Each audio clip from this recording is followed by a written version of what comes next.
मुझे याद आ रहा है कि हमारी माँ भी यही कहती हैं कि आप साधना तो करिए, लेकिन किस समय में, जो आपका अपना हो। और हमारा अपना समय कौन सा होता है? सिर्फ जब या तो हम खाना खा रहे होते हैं या सो रहे होते हैं। तो हमें अगर साधना करनी है तो इन दो समयों में से ही समय चुराना होगा और आगे बढ़ना होगा। आगे बढ़ते हुए मैं आदरणीय डॉक्टर जयंत आठवले जी से प्रार्थना करूंगा कि आप हमें अपना संदेश पहुंचाएं। करवीर पीठ के जगत गुरु श्री शंकराचार्य, परम पूज्य माँ जी, उपस्थित संत महात्मा और सब साधक और जिज्ञासु, सभी को वंदन कर मैं मेरे दो शब्द कहता हूँ। जैसे कि हम परम पूज्य माता जी माँ ऐसा ही उन्हें कहते हैं मालती देवी को, तो इसमें जो माँ शब्द है वो कैसे है? हम जगदम्बा कहते हैं, यल्लम्मा कहते हैं, जगत अम्बा, जगत की माँ। यल्लम्मा शब्द कैसा है? यल्ल यानी सर्व, सर्व जो चराचर है उसकी माँ, ये यल्लम्मा का अर्थ है। तो ये जो माँ है उसका स्वरूप कैसे होता है? हमें तो माँ जन्म देती है, वो माया में डालती है, फिर माया से बाहर आने के लिए ऐसी जो माँ होती है वही हमें मदद करती है। अभी सनातन संस्था और माँ जी का बहुत नज़दीक का संबंध है। हमारा जब कार्य मेरे शहर में शुरू हो गया तो पहले दिन से माँ जी ने हमें आशीर्वाद दिया। हमारी जितनी मुहिमें होती थी तो सभी को संदेश देती थी, और संदेश और आशीर्वाद, इसके बल ही हम कुछ आगे कर सके। वैयक्तिक संबंध के दो उदाहरण देता हूँ। एक दफ़ा ऐसा हो गया, 2 साल पहले की बात है, मैं आश्रम आया था, तो माँ जी ने कहा कि उनके जो साधक है उन्हें मैं मार्गदर्शन करूँ। तो माँ जी ने जब ऐसा कहा तो उनके चेहरे पर भाव ऐसे थे कि मेरी नज़र उनके चेहरे से हट नहीं सकती थी।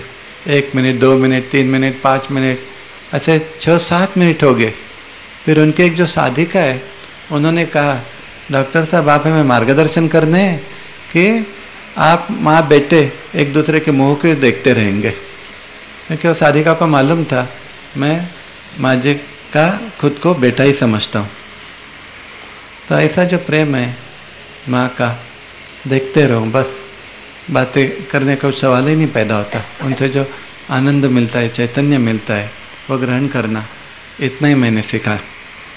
और दूसरी एक बात है, मई 2002 में मैंने 60 वर्ष पूरे किए। किसी को मालूम नहीं था, असल में मैं भी भूल गया था। माँ जी के दर्शन आए जब मेरे आए तो माँ जी ने एक प्रेजेंट लाया, उस पर क्या था कि कॉइन से 60 आंकड़ा लिखा था। माँ जी ने पूछा आपकी उम्र कितनी है? मैंने सोच के कैलकुलेट करके बताया कि अभी 60 साल हो गए, तो ये लो। यानी माँ जी की जो सर्वज्ञता है ना, उसका उन्हें पता लगता है, हमें पता चलता है। आज तो सहस्त्र चंद्र दर्शन का समारोह हो गया सुबह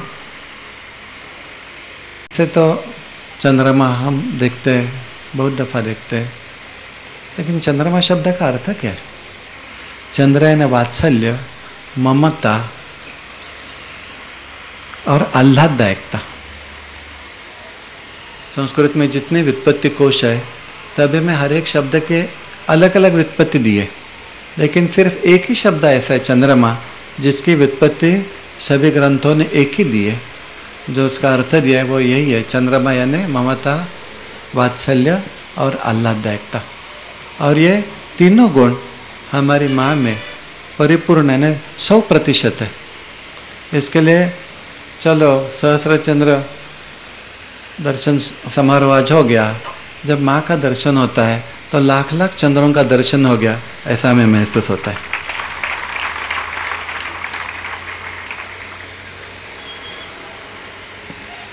माँ का रूप कैसे है? अभी इन आँखों से देखे तो चलो भगवे कपड़े पहने वगैरह वगैरह, लेकिन उनका असली रूप क्या है? वो तो ब्रह्म स्वरूप है। ब्रह्म का वर्णन कैसे करता है? सच्चित आनंद। सत्य यानी क्या? सत्य। चेत यानी ज्ञान या चैतन्य, और आनंद तो आनंद ही है। अद्वैत अवस्था में यानी सुख दुख से परे जब हम हो जाते हैं तब आनंद की अनुभूति है। तो हम माँ जी को और देखें, उनका स्मरण करें, उनकी याद करें, तो ही हमें आनंद की अनुभूति आती है। क्यों ऐसा होता है? क्योंकि उनमें सत और चित ये दोनों है, और माँ जी में सत और चित दोनों होने की वजह से वो सद्गुरु भी है। कैसे? तो सत्य यानी सत्य, गुरु होना है तो अंतिम सत्य क्या है तो मालूम होना ही चाहिए ना। चैतन्य चैतन्य, खुद में ऐसा चैतन्य होना चाहिए कि दूसरों में वो चैतन्य निर्माण कर सके। एक स्वामी मुक्तानंद जी की आरती है, ज्योत से ज्योत जगाओ। मेरे गुरु परम पूजनीय भक्तराज महाराज जी को भी ये बहुत पसंद है। हमारे आश्रम में भी हम यही आरती हमेशा हर रोज़ कहते हैं। तो ये जो आरती है, ज्योत से ज्योत जगाओ, ये माँ जी ने सिद्ध की है। उनके अंदर आत्म ज्योत है, उसकी मदद से उन्होंने सैकड़ों हजारों साधकों की आत्म ज्योत जागृत की है।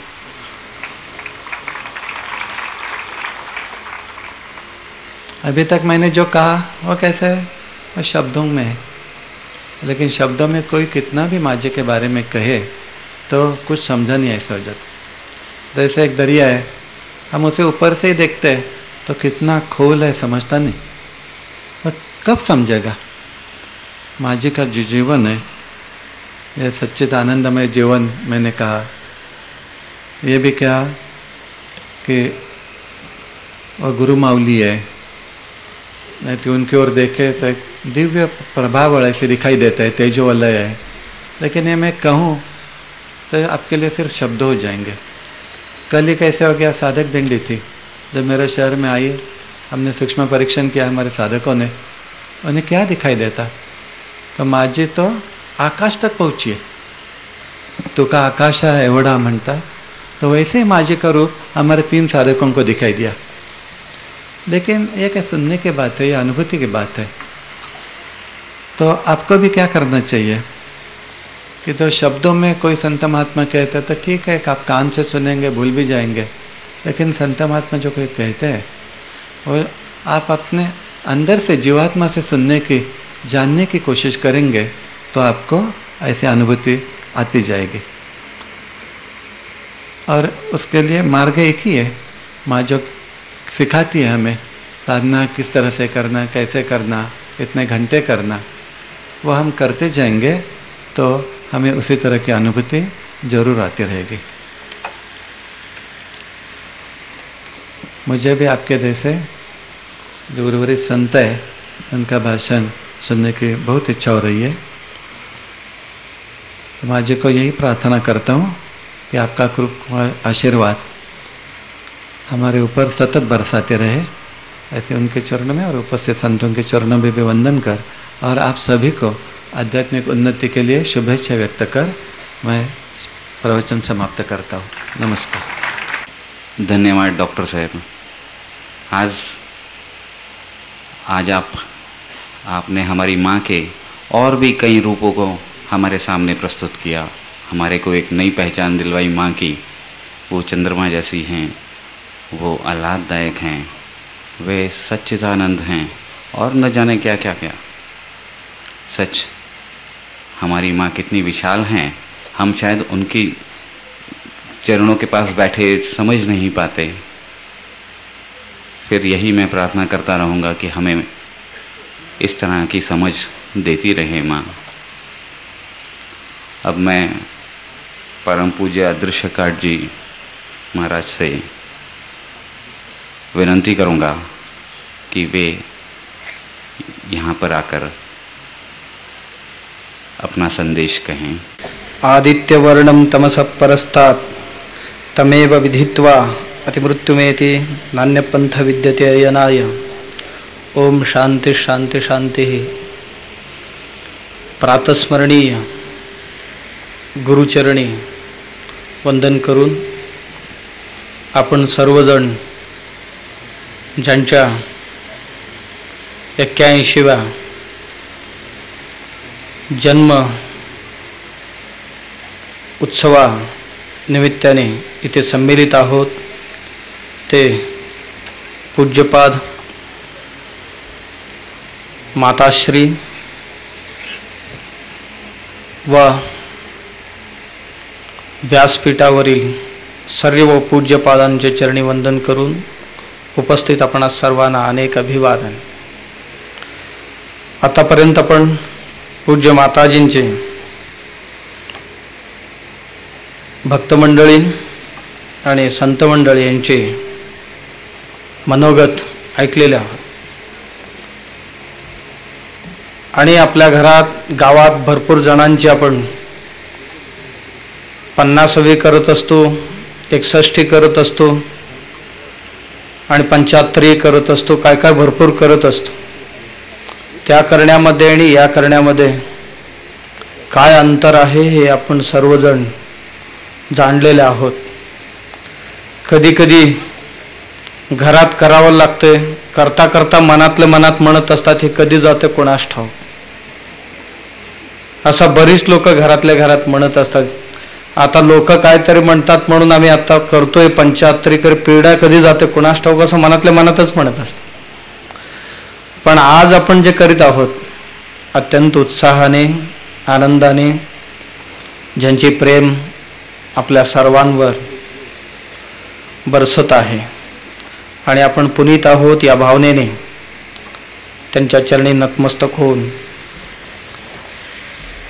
हा दिवस साजरा करतो आहोत। आणि विशेष करून माझ्या आयुष्यात मी पहिल्यांदाच एका माताश्रींचे संत म्हणून माताश्रींच्या या जन्मदिवसाच्या 81व्या जन्मदिवसाच्या निमित्ताने या कार्यक्रमात सम्मिलित आहे। इतिहास काळापासून पुराण काळापासून अनेक संत महंत होऊन गेले आणि केव्हाही टक्केवारी 50-50 असताना, महिलाही 50% पुरुषही 50% असताना संतणींची संख्या कमी, संतांची संख्या जास्त असायची। आणि आज इथे बघितलं तर तुमची मेजॉरिटी जास्त आहे, आमची मेजॉरिटी खूपच कमी आहे। जेवढे आलेत बहुतेक ते आपल्या आग्रहास्तव आलेले असतील असं वाटतं कधी कधी बघितले तर, कारण आपल्याकडे किल्ली असते, ते फिरवले तरच येतात, अन्यथा येतच नाही। मी नेहमी कुठेतरी ऐकलेले आहे की एकदा जे आपल्या घरातल्यांची ऐकत नाही त्यांना शोधून काढूया म्हणून एका राजाने सांगितले म्हणे, कोण बायकांचे ऐकत नाही, आपल्या बायकोचे ऐकत नाही, त्यांनी एका लाईनीत उभे राहा। पण सगळेजण बायकोच्या ऐकणाऱ्या लाईनीतच राहिले आणि एकच माणूस बाजूला राहिला होता। राजा म्हणाला शेवटी एक माणूस तरी सापडला बायकोचं ऐकत नाही। त्याला विचारलं, शाबाश, एक तरी माणूस सापडला असतो। तो म्हणाला, का? तू बायकोचं ऐकत नाही? नाही, माझ्या बायको गर्दीत राहायचं नाही म्हणून सांगितले, म्हणून मी या बाजूला राहिलो। की आज आपल्या हे सर्व बघितलं तर वाटतं की आपण मंडळी किती प्रेम करता माताजींवर, माताजी आपल्यावर किती प्रेम केलेले आहेत। आपल्या आग्रहास्तव आम्ही मंडळी बाकीची आमची कंपनी आलेले आहेत आणि कुठे कुठे बसलेले आहोत आम्ही मंडळी। पण इतिहासात वाचलेले आपण, स्त्री केवळ स्त्री नसती, गृहिणी ग्रहमुच्यते असं म्हटलेले। केवळ 4 भिंत बांधल्याने घर होत नाही, त्या घरात एक गृहिणी असेल तरच होते। आणि जिथे गृहिणी पूज्य असते, रमलेले असते, तिथेच देवतादी सुद्धा रमतात, हेही आपण ऐकलेले आहोत। या सर्व जबाबदारी पार पाडून माताजी आपण तरेल नव्हे तो नवल, कुळे उद्धरील सर्वांचे तो। केवळ आपल्या उद्धाराने सर्व झालं असं नाहीये, आपल्याबरोबर सर्व मनुष्य कुळाचाच उद्धार व्हायला पाहिजे या हेतूने ग्रह त्याग करून, संन्यासही धारण करून पूज्य गुरुदेवांचे शिवानंद सरस्वती स्वामीजी यांचे आज्ञा ग्राह्य मानून अध्यात्म कार्याला लागलेले आपण सर्वजण ऐकलेले आहोत। आणि जेवढे दिवस असतील, जेवढी वेळ मिळेल ते सर्वही सत्कार्य करता, उत्तम कार्य करता. जे जगतात त्यांचेच जीवनाला जीवन म्हणतात, बाकीच्यांचे जीवनाला जीवन म्हणतील किंवा अन्य काहीतरी म्हणतील. एका ठिकाणी मी वाचलेले आहे की जीवन म्हणजे कसं असायला पाहिजे. इथे पाहिल्यानंतर मला वाटतं की यांचे जीवन तसेच आहे. Work like a bean, flow like a river, sing like a bird, be one with the nature, this is a life. मधमाशासारखे काम करत राहायला पाहिजे, पाण्यासारखे वाहत राहायला पाहिजे, पक्षीसारखे गात राहायला पाहिजे. एवढंच नाही, निसर्गाशी एकरूप होऊन राहायला पाहिजे. यालाच म्हणतात जीवन. यातील एकही गोष्ट आपल्याला नाही जमले तर त्या जीवनाला काही अर्थ नाही आहे. ते बहुतेक ते मृत्यूलोके भुविभार भूता मनुष्यरूपेण मृगाः चरंती, एवढंच होईल. याच्या पलीकडे काय होणार नाही. म्हणून बहुतेक त्यांची जीवन मधमाशासारखे निरंतर, कधी जळगाव, कधी मिरज, कधी पुणा, कधी मुंबई, कधी कोल्हापूर, असं निरंतर करतच राहिले. मधमाशी अशा पद्धतीने जीवन जगते की एका फुलावर बसले की त्या फुलाचा पूर्णपणे मकरंद काढून घेऊन त्याला कोमेजू देत नाही. फुलाला जेवढं पाहिजे तिथे ठेवून त्याला जे पाहिजे ते देऊन तिथून उठते. एकदा सकाळ झाले की उठले की रात्र होईपर्यंत कधीही थकत नाही, काम करत राहते निरंतर. त्याला मधमाशी म्हणतात. पाणी वाहत राहते, कुठेही थांबू नये. जसं की म्हणत असतात, पाणी वाहत राहायला पाहिजे, संन्याशी फिरत राहायला पाहिजे. हे दोन्ही जर कुठेतरी थांबले तर बिघडतात. हे बिघडू नये याकरता निरंतर कार्य चालू राहायला पाहिजे, या दृष्टीने कार्य चालू ठेवले. आणि पक्षीसारखे गात राहायला पाहिजे. आम्ही खातो भरपूर, कधी मन भरून गाणंच येत नाही. आमची गाणं पैसे बघून उमटतात. आवाज किती बिदागी असते त्याच्यावर आमची आवाज उमटते. पक्ष्यांचं तसं नाही. आंब्याला मोहर आले की जरासा कंठात गेले की कोकिळाला कंठ फुटतो आपोआप निसर्गाची सर्व सौंदर्य पाहिल्यानंतर. तसे आपण हे निसर्ग पाहून आनंदित व्हायला पाहिजे. भगवंताची अद्भुत लीला पाहून आनंदित व्हायला पाहिजे. ते न पाहता हे सर्वही आपलं व्हायला पाहिजे, या नादाला लागता कामा नये. आमचा आनंद केव्हा होते, कोणाचे तरी शेतातले फूल पिकलेले पाहून आनंद होत नाही. ते कधी आपलं करून घ्यायचं, कधी तोडून आणायचं, या नादाला लागतो. तिथेच आम्ही बिघडतो.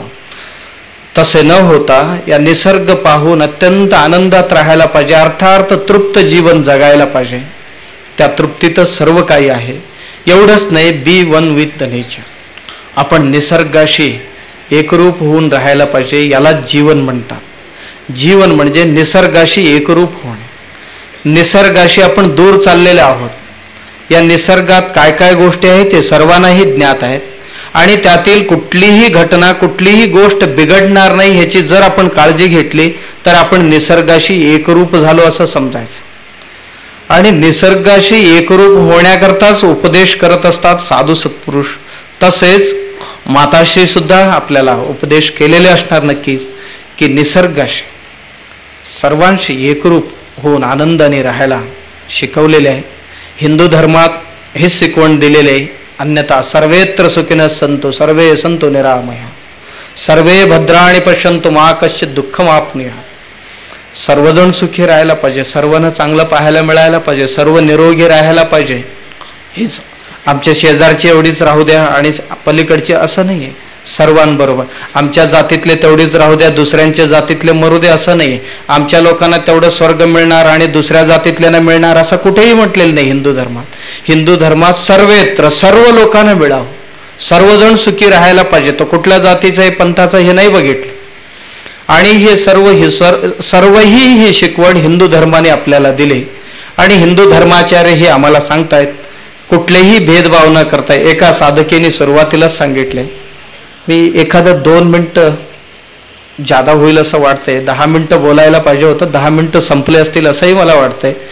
पण तिथून इथपर्यंत आलोय आणि 1-2 मिनिटं झाले तर फारसं, कारण माझ्यापेक्षाही लांबून आलेले स्वामीजी आहे तिथे.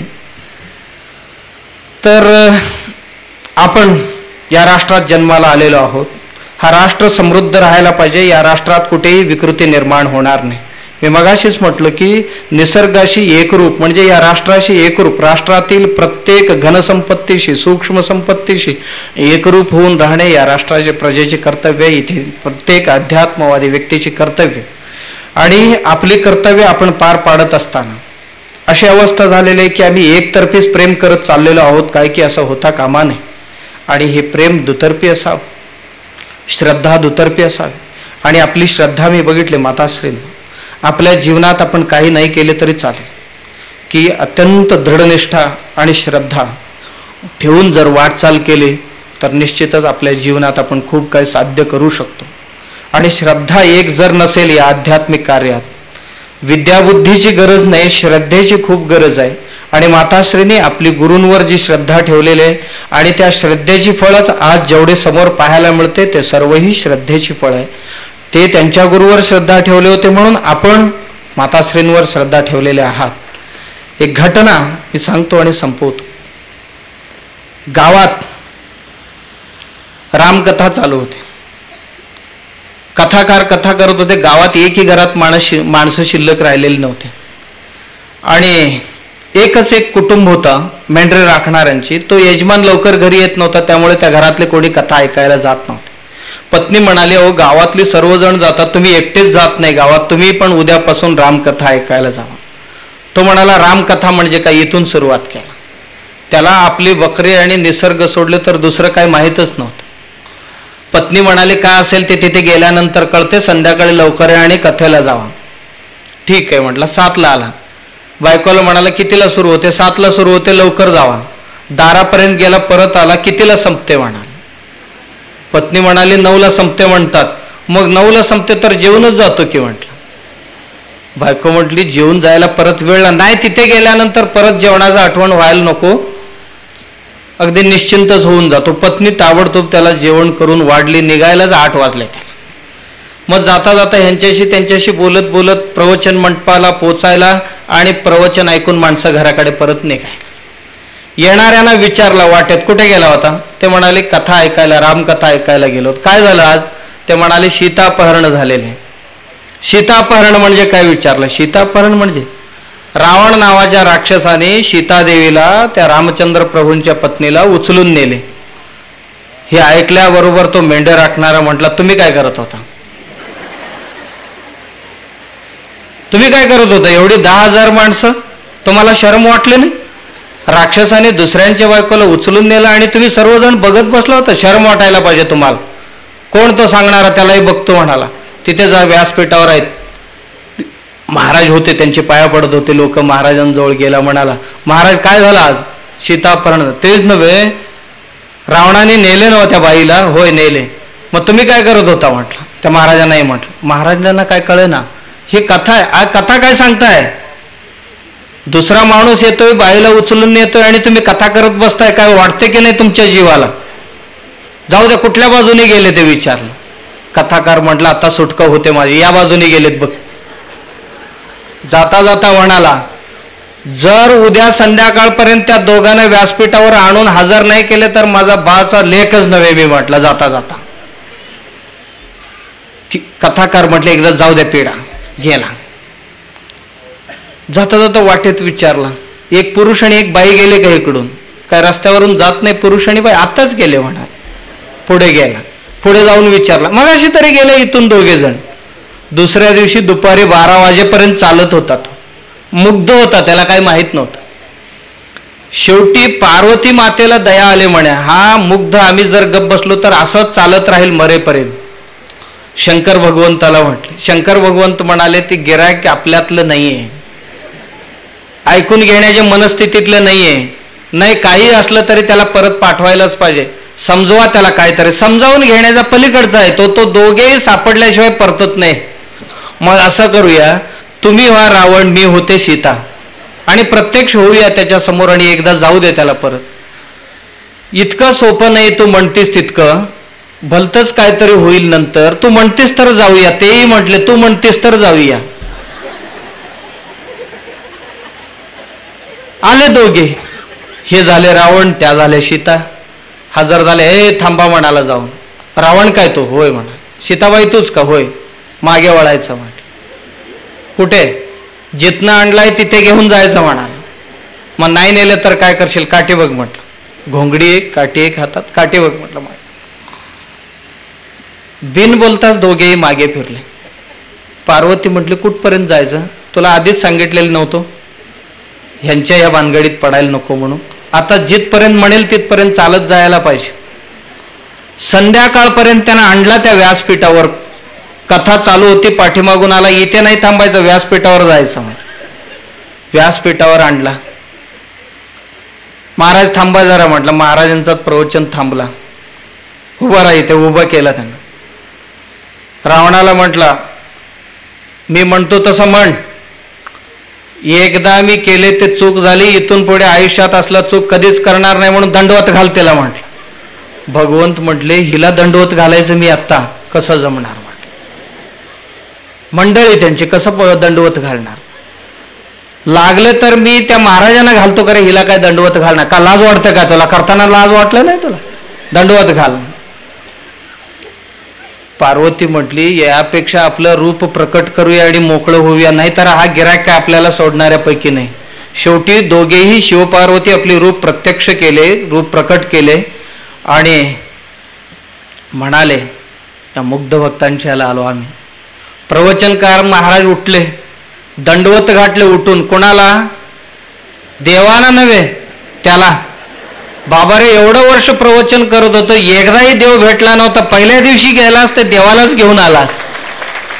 कशाने? काय माहित नव्हतं खूप काय, पण श्रद्धा होती त्यांची. श्रद्धेच्या जोरावर एवढं केला होता. म्हणून अध्यात्म करता श्रद्धा. आणि आपल्या सर्वांची हालचाल मी आल्यापासून बघतो, इतकी श्रद्धा, इतकी प्रेम माताश्रींवर. बहुतेक ही श्रद्धा शिकवलेली असणार. आणि ही आपली ही श्रद्धा, प्रेम त्यांचे आयुष्य निश्चितच वाढवल्याशिवाय राहणार नाही.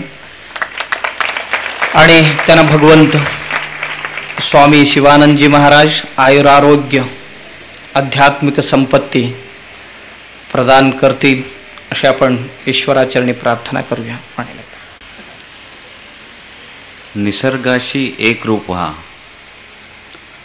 अर्थात ये जो प्रकृति है इससे आप एक रूप हो जाएं. मुझे माँ की वही रचना याद आ रही है, विश्वाचा आनंद आकाशी आनंद, आनंद सोडून जाऊ कुठे सांग. विश्व में आनंद है, आकाश में आनंद है, जहाँ देखो वहाँ आनंद है. मैं आनंद को छोड़ के कहाँ जाऊँ? और हम इसी आनंद को लूटते हुए अब मैं परम पूज्य स्वामी शिवानंद सुंदरानंद जी से, सरस्वती महाराज जी से प्रार्थना करूँगा कि वे भी अपना संदेश हमें सुनाएं.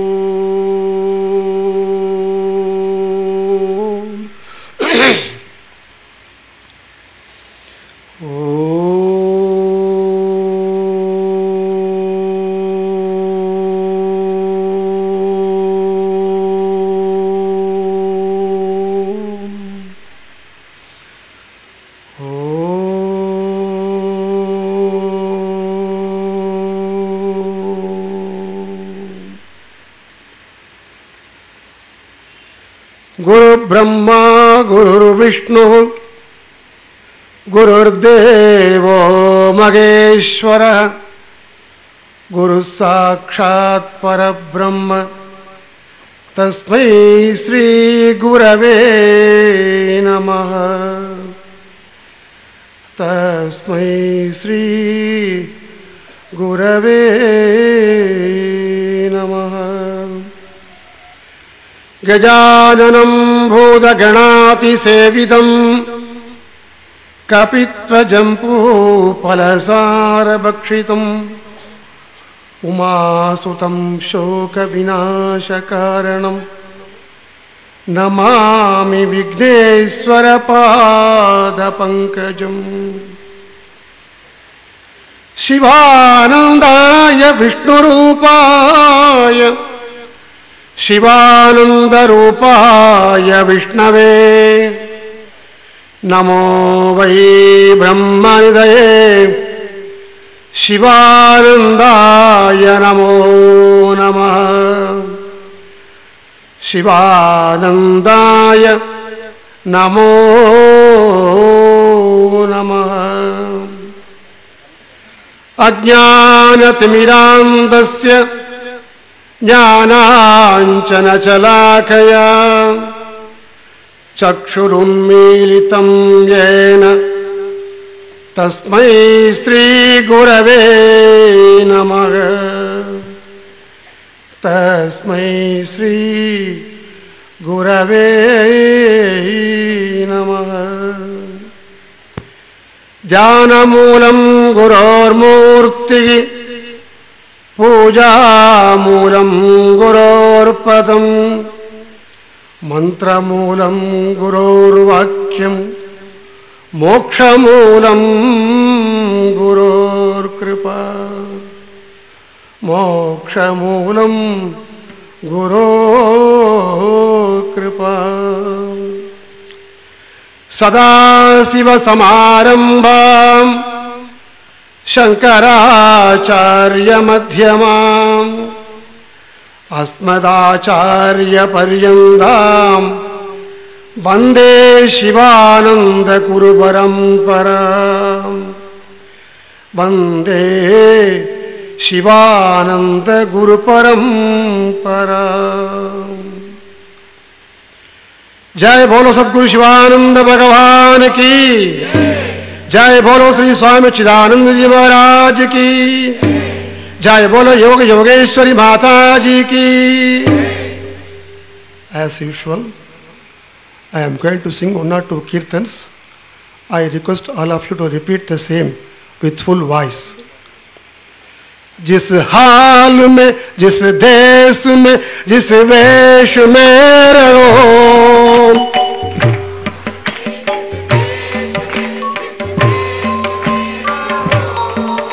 जिस हाल में, जिस देश में, जिस वेश में रहो,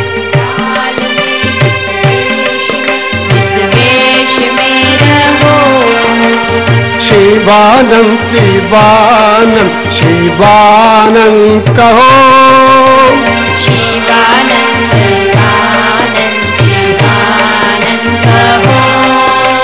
शिवानंद शिवानंद शिवानंद कहो।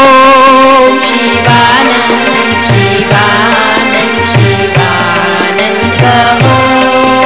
जिस नाम में, जिस गाँव में, जिस धाम में रहो, धाम में, जिस धाम में, जिस धाम में रहो, शिवानंद शिवानंद शिवानंद कहो। शिवानंद शिवानंद शिवानंद कहो। जिस योग में, जिस भोग में, जिस रोग में कहो,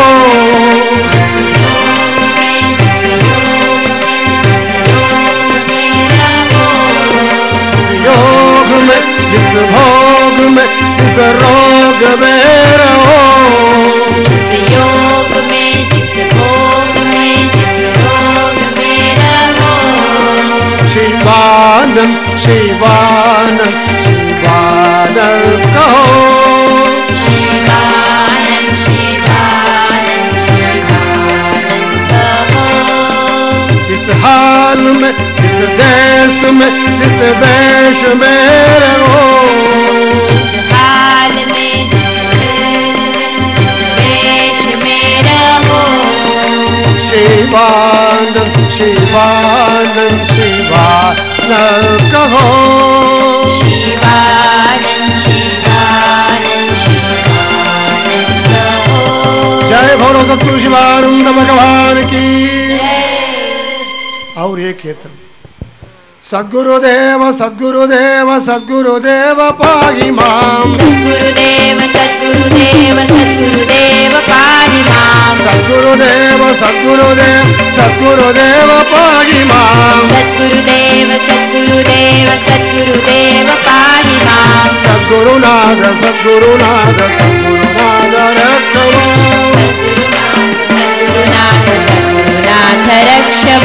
Sadgurunath, Sadgurunath, Sadgurunath, Rakshama.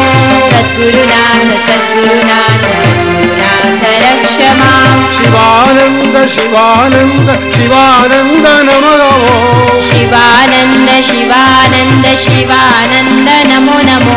Shivananda, Shivananda, Shivananda Namo Namo. Shivananda, Shivananda, Shivananda, Namo Namo.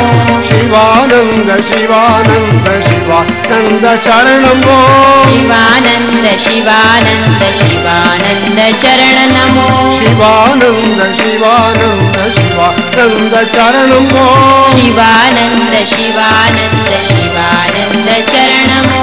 Shivananda, Shivananda, Shivananda Charanamo.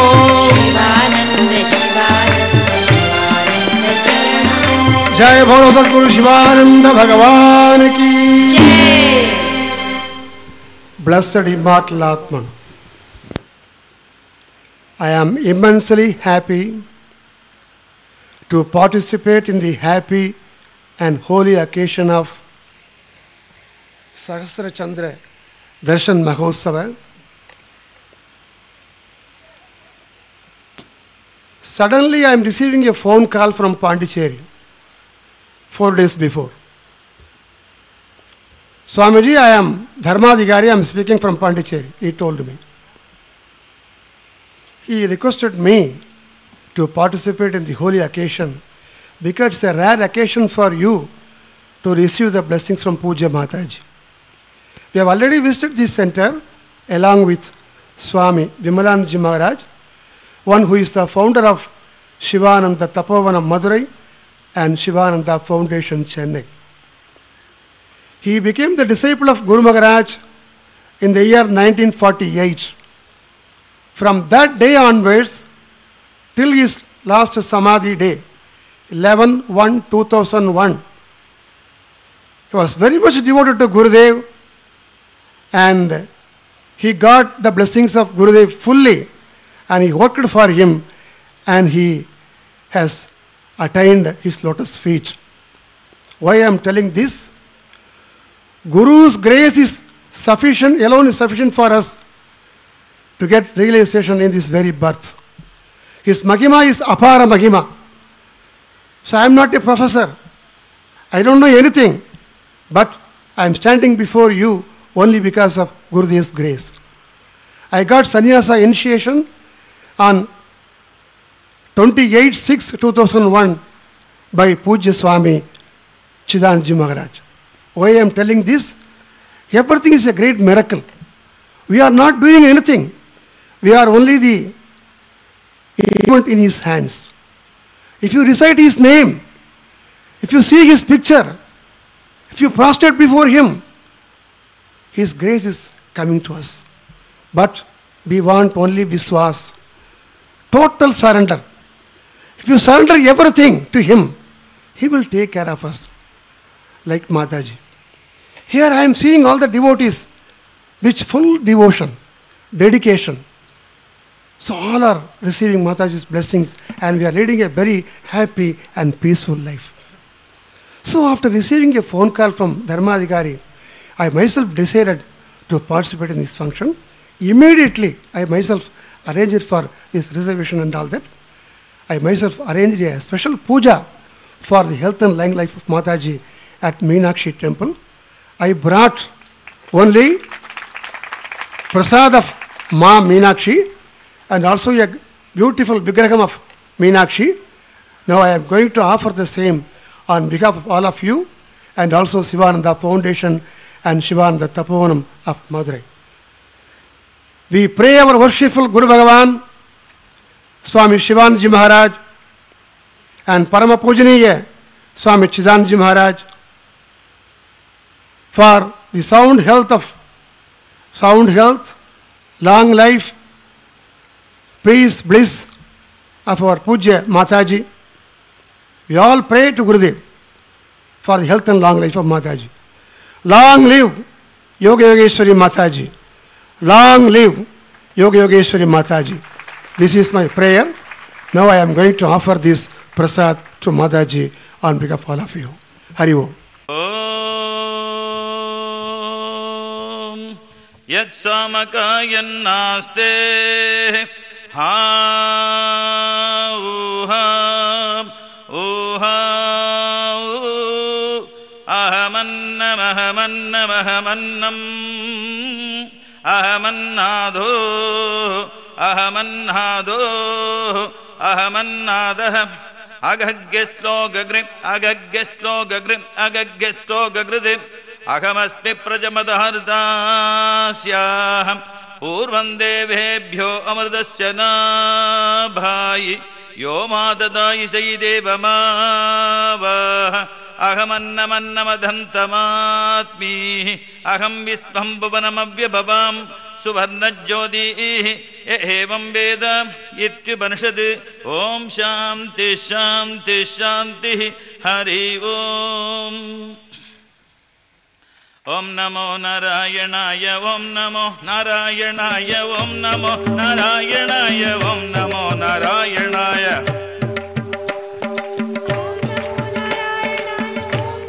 नारायणाय ॐ नमो नारायण ॐ नमो नारायणाय ॐ नमो नारायणाय ॐ नमो नारायणाय ॐ नमो नारायणाय ॐ नमो नारायणाय ॐ नमो नारायणाय ॐ नमो नारायणाय ॐ नमो शिवानन्दाय ॐ नमो शिवानन्दाय ॐ नमो शिवानन्दाय ॐ नमो शिवानन्दाय ॐ नमो शिवानन्दाय ॐ नमो शिवानन्दाय ॐ नमो शिवानन्दाय ॐ नमो शिवानन्दाय ॐ नमो शिवानन्दाय ॐ नमो शिवानन्दाय हरि ओम हरि ओम हरि ओम हरि ओम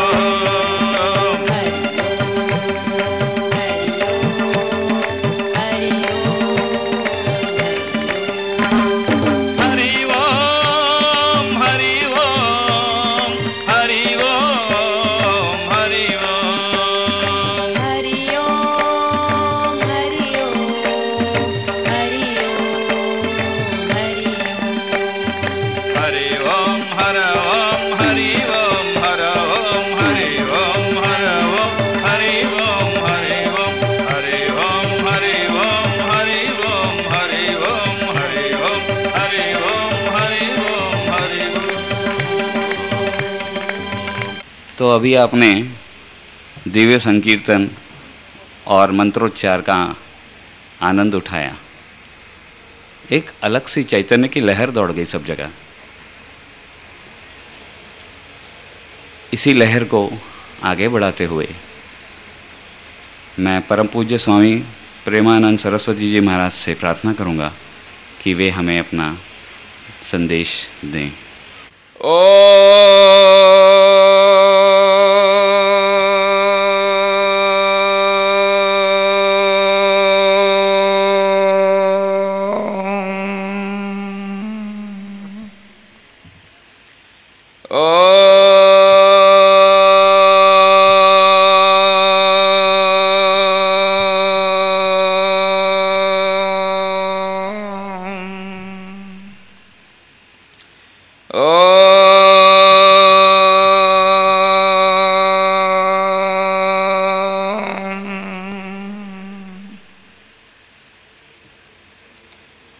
सद्गुरु भगवान की जय। स्वामी शिवानंद जी महाराज की जय। सच्चिदानंद भगवान की जय।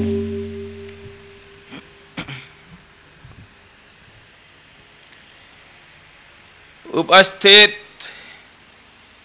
अमृत संतानगण, सच्चिदानंद नाम रूप क्रियात्मक विश्वरूप वासुदेव रूप सबके चरण कमल में अपना नमस्कार करते हुए इस दास को जो 10 मिनट का समय दिया गया उसको किस ढंग से उपयोग करूं समझ में नहीं आ रहा है, लेकिन फिर भी इतना तो कहूँगा, गाड़ी पहले से लेट पहुँचा है प्लेटफॉर्म में, अब लेट ही चलेगी, इसलिए 10 मिनट समय नहीं होगा।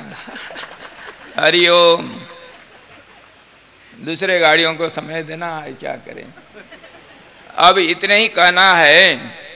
अब हमारा परम भाग्य है, अहो भाग्य है, हम सब आशीर्वादित सचमुच हैं। भगवान का, परमात्मा का अगर आशीर्वाद हमारे ऊपर नहीं होता तो क्या इस परिवेश में, इस समय में हम इस रूप से एकत्रित हो करके अनेकता में एकता का प्रदर्शन कर सकते थे? ये परमात्मा का आशीर्वाद ही है। परमात्मा का आशीर्वाद और फिर किस रूप में?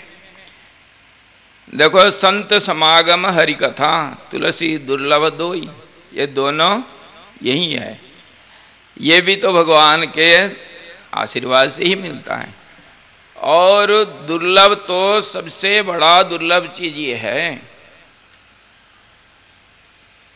संतों का समागम तो है, उसमें फिर सद्गुरु का प्राप्ति।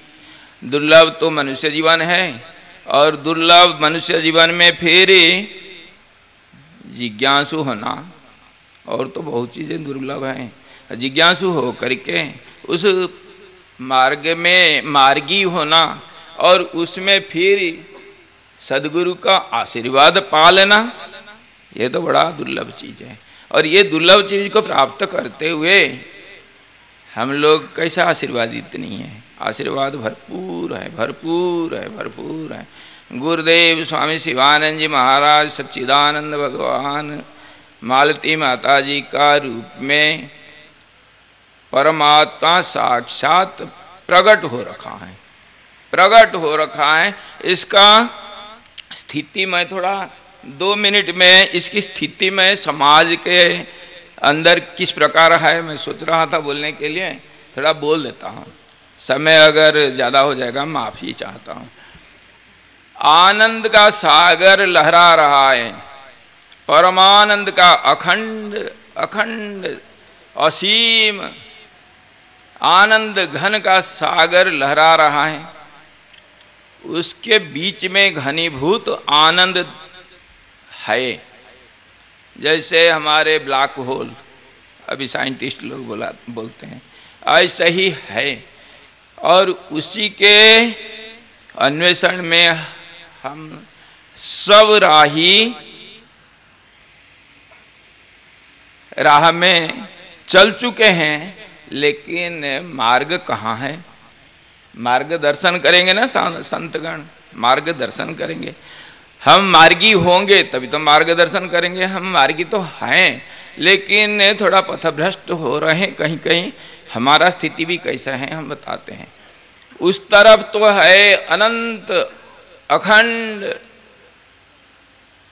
आनंद का सागर, और इस तरफ क्या है? इस तरफ एक भयंकर अमारजनी और भयंकर अरण्य, कांटे कंकड़ पत्थर खड्डे और लुटेरे, जंगली जानवर, शेर शार्दुल, बनशुकर, सर्प, भयंकर रूप। उसके साथ साथ पिशाच, पिशाचिनी, डाकिनी, भूत, सब चारों तरफ उत्कट आहट लगा रहे हैं। इनके बीच में हम पथिक पथहरा हैं। अंधकार कहाँ जावे? अब इसका मार्गदर्शन कौन करेगा? एक कोई है। ये दोनों के बीच में है कौन? इन दोनों के बीच उस तरफ आनंद का सागर और इस तरफ ये भयंकर अरण्य अमारजनी, इसके बीच में एक उत्तुंग आकाश चुंबी एक पर्वतराज विराजमान है। वो है कर्म रूपी पहाड़ है, और उस तरफ तो आनंद सागर जो परमात्मा का साम्राज्य, और इस तरफ ये संसार रूपी अरण्य है। और हम हैं पथभ्रष्ट, पथहरा पांथ। और इसका मार्गदर्शन कौन करेगा? ये जो कर्म रूपी महान पर्वत खड़ा है बीच में, इसके ऊपर कोई बैठा है भाई, देखो वो कौन है? सदगुरु, जिसके हाथ में एक प्रकाश का पुंज है। वो पहाड़ के चोटी में बैठा है। और कैसे? प्रकाश का पुंज तो हाथ में है और एक वाइड लेंस वाले कैमरा भी ले रखे हैं हाथ में। पहाड़ के ऊपर चोटी में वाइड लेंस वाले कैमरा हाथ में, तो वो किसको देखेंगे? कैसा देखेंगे? सारे संसार को एक नजर में। आपके अंदर क्या चीज है सबको देख लेता है सदगुरु। और वो पहाड़ के चोटी के ऊपर कल्पद्रुमों के जंगल है और उस कल्प वृक्ष में लगा हुआ एक बड़ा मजबूत रस्सी, और उस रस्सी को आपके लिए फेंक रहे हैं सदगुरु भगवान। उसको पकड़ो और चढ़ जाओ ऊपर, और फिर उस तरफ आनंद सागर का दर्शन होगा। वही है सदगुरु रूप में आपके समक्ष मालती माता जी। तो आप लोग उनके दिया हुआ जो रज्जू उसको पकड़ के चढ़ जाओ, उस तरफ का जो अनंत आनंद सागर का झलक मिल जाएगी। वह आनंद छवि की झलक जब मन कभी समाहित हो जावे,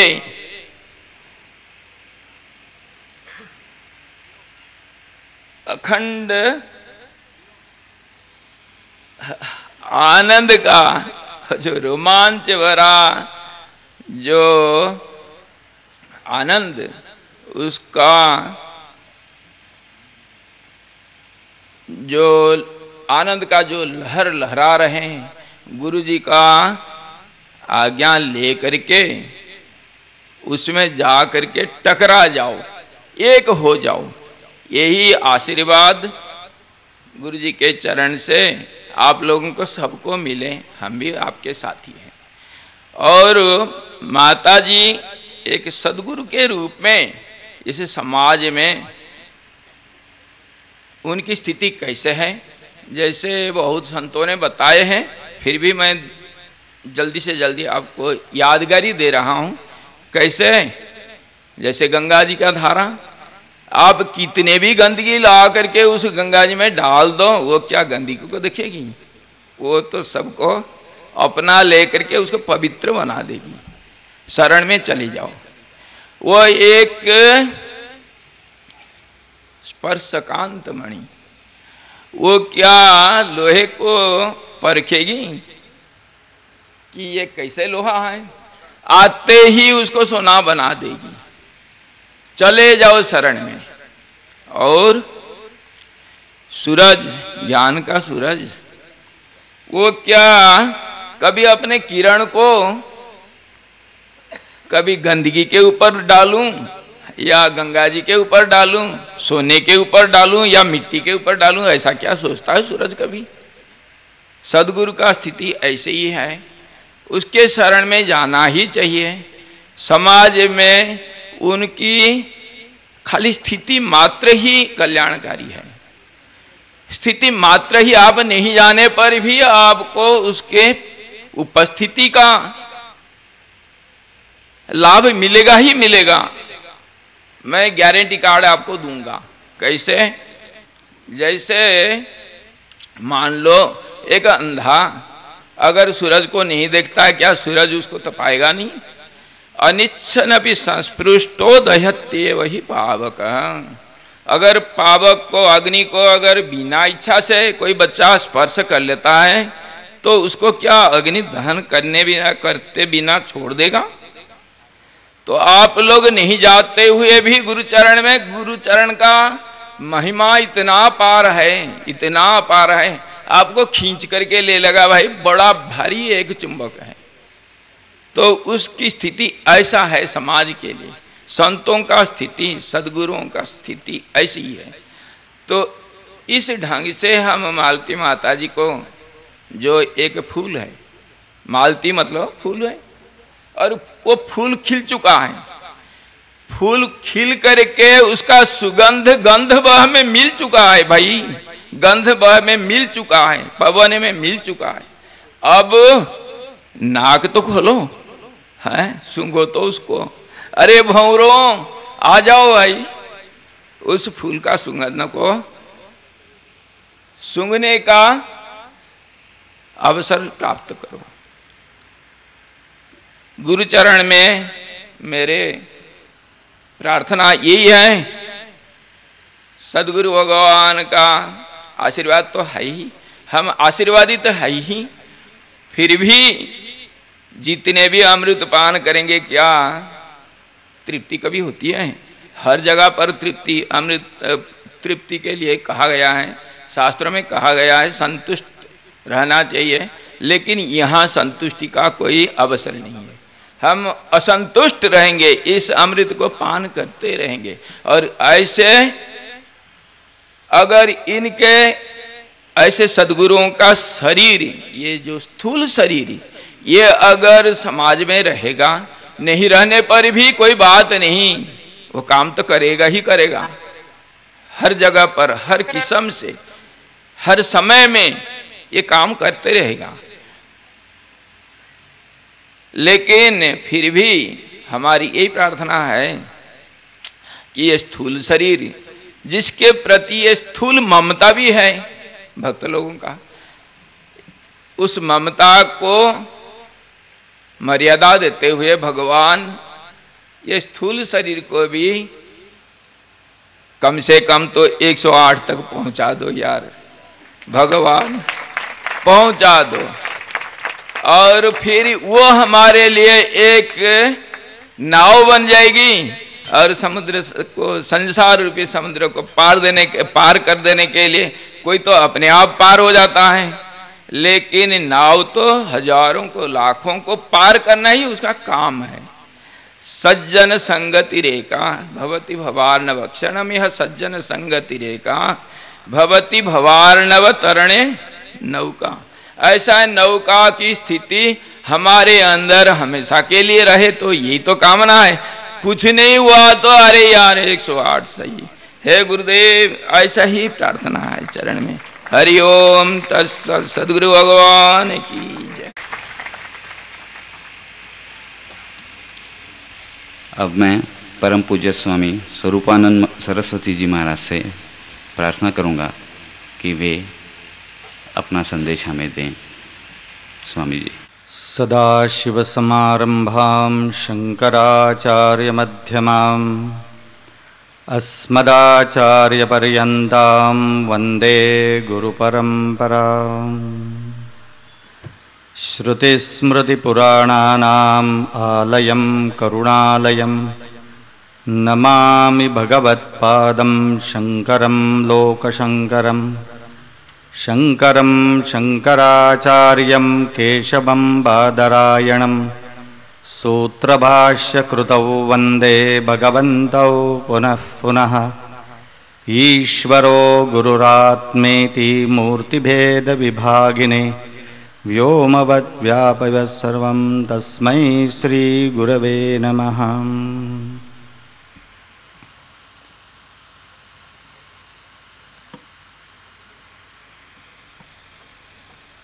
आजच्या या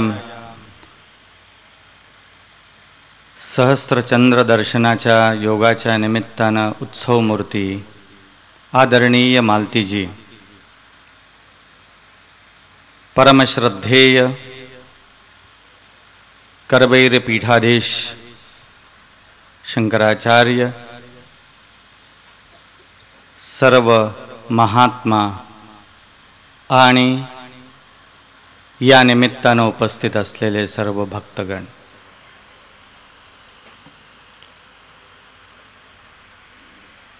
एका ठिकाणी आचार्य म्हणतात, दुर्लभम त्रयमेवैतद् दैवानुग्रह हेतुकम मनुष्यत्वं मुमुक्षुत्वं महापुरुष संश्रयः।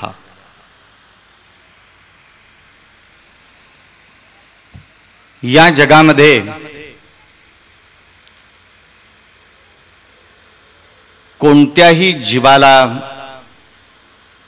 या तीन गोष्टी अत्यंत दुर्लभ आणि दुर्मिळ अशा आहेत आणि त्या जर मिळालेल्या असतील तर ही परमेश्वराचीच कृपा आहे हे लक्षात ठेवावं। पहिली गोष्ट मनुष्यत्व म्हणजेच मनुष्य शरीर, दुसरी मुमुक्षुत्व परमेश्वर प्राप्तीची अत्यंत तळमळ आणि व्याकुळता, आणि तिसरी गोष्ट महापुरुषांचा म्हणजेच सद्गुरूंचा आश्रय किंवा सान्निध्य।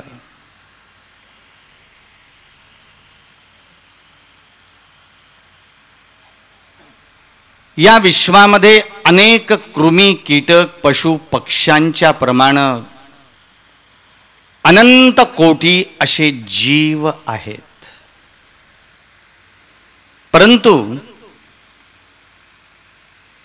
या सर्वांनाच अंतस्फूर्त जर पाहिलं तर कळत न कळत आपल्या जीवनामध्ये अनुभवाला येणारी जी दुःख, चिंता, व्यग्रता, नैराश्य, वैफल्य, संकट, सतत होणारे जे आघात, या सगळ्या दुःखांच्या सागरामधून पार व्हावं आणि जीवन जगत असतानाच आंतरिक आत्मशांती आणि आत्मानंद प्राप्त होऊन आपलं जीवन पूर्ण करण्याच्या पूर्वीच कृतकृत्य आणि कृतार्थ व्हावं, ही प्रत्येक जीवाची अंतस्फूर्त अशी असणारी भावना आहे। सगळ्यांनाच जरी शांती आणि आनंद मिळवण्याची जरी इच्छा जरी असली तरी दुर्दैवानं सर्वजण जरी आनंदाचे साधक आणि शोधक जरी असले, सर्व मानव जात शांतीचेच त्या ठिकाणी जरी शोधन करत जरी असले तरी दुर्दैवानं असे फार दुर्मिळ आणि दुर्लभ असे असणारे जीव आहेत की अशाच दुर्मिळ आणि दुर्लभ असणाऱ्या जीवांना ही आत्मशांती किंवा स्वस्वरूपाचा जो आनंद जो आहे, की तुकाराम महाराज आपली अनुभूती सांगताना म्हणतात, आनंदाचे डोही आनंद तरंग, की हा आनंदाचा सागर हा शब्द नाही, हे भजन नाही, तर ही एक अंतरंगामध्ये असलेली अंतस्फूर्त प्राप्त झालेली सहजावस्था किंवा ही आंतरिक स्थिती आणि अनुभूती आहे, लक्षात घ्या। आणि असा हा आनंदाचा सागर सहजासहजी कुणालाही मिळत नाही, प्राप्त होत नाही, इच्छा असली तरीही दिसत नाही, अनुभवाला येत नाही। फक्त फार दुर्मिळ असतात। मनुष्याणाम सहस्रेषु कश्चित यतति सिद्धये यततामपि सिद्धानाम कश्चिन माम वेत्ति तत्वतः। भगवान सगळ्या या मानव जातीचा आणि साधकांचं सार सांगताना म्हणतात की हजारो कोट्यावधी लोकांच्या मध्ये एखाद्याच्याच मनामध्ये ईश्वराच्या प्राप्तीची इच्छा निर्माण होते आणि अशा ईश्वराच्या प्राप्तीची इच्छा निर्माण झालेल्या हजारो लाखो लोकांच्या मध्ये एखादा जीव फक्त परमात्म स्वरूपाला किंवा ईश्वर स्वरूपाला प्राप्त करून जीवन कृतार्थ करू शकतो। लक्षात घ्या. हे जर एक जीवनाचं सत्य जर असेल तर का, हा एक प्रश्न आहे. आम्ही सर्वच जर साधक जर असू तरी सुद्धा आम्हाला आमच्या जीवनामध्ये इतकं करून सुद्धा आम्हाला शुद्ध निर्भेळ असा असणारा एक क्षणमात्र सुद्धा लेश मात्र शुद्ध आनंदाच्या सागराची झलक सुद्धा जीवनामध्ये मिळत नाही. आम्ही टाहो फोडतो, आम्ही व्याकुळ होतो, आम्ही प्रार्थना करतो, परंतु तरी सुद्धा आमचं जीवन असंच चाललेलं आहे. कारण काय माहित आहे? कारण फक्त एकच आहे. भगवान सगळ्यात शेवटच्या श्लोकामध्ये एका ठिकाणी म्हणतात की सर्व धर्मान परित्यज्य मामेकम शरणं व्रज अहं त्वा सर्व पापेभ्यः मोक्षयिष्यामि मा शुचः.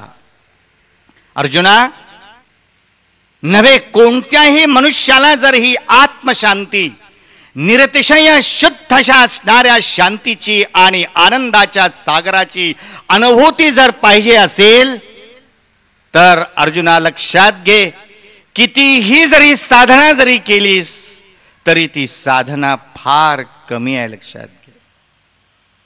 कारण का, मी साधना करतो हाच अगोदर एक भ्रम किंवा ही चुकीची कल्पना आहे. मी साधना करतो, काय एक्झॅक्टली करतो हाच प्रश्न आहे. आम्ही खूप भगवंताच्या आरत्या सुद्धा करतो. हिमालयामध्ये सगळीकडे ही आरती म्हणली जाते, जय जगदीश हरे तन मन धन सब तेरा वगैरे वगैरे वगैरे आपण म्हणतो की आम्ही रोज प्रार्थना करतो की हे भगवंता, हे सर्व तुझं आहे, तन आहे, धन आहे, सर्व काही माझं मन सर्व मी तुला अर्पण करतो, फक्त त्या मंदिरामध्ये आरती म्हणण्यापुरतं. परंतु मंदिराच्या बाहेर जाताना जे जे काही दिलेलं असतं ते सर्व घेऊन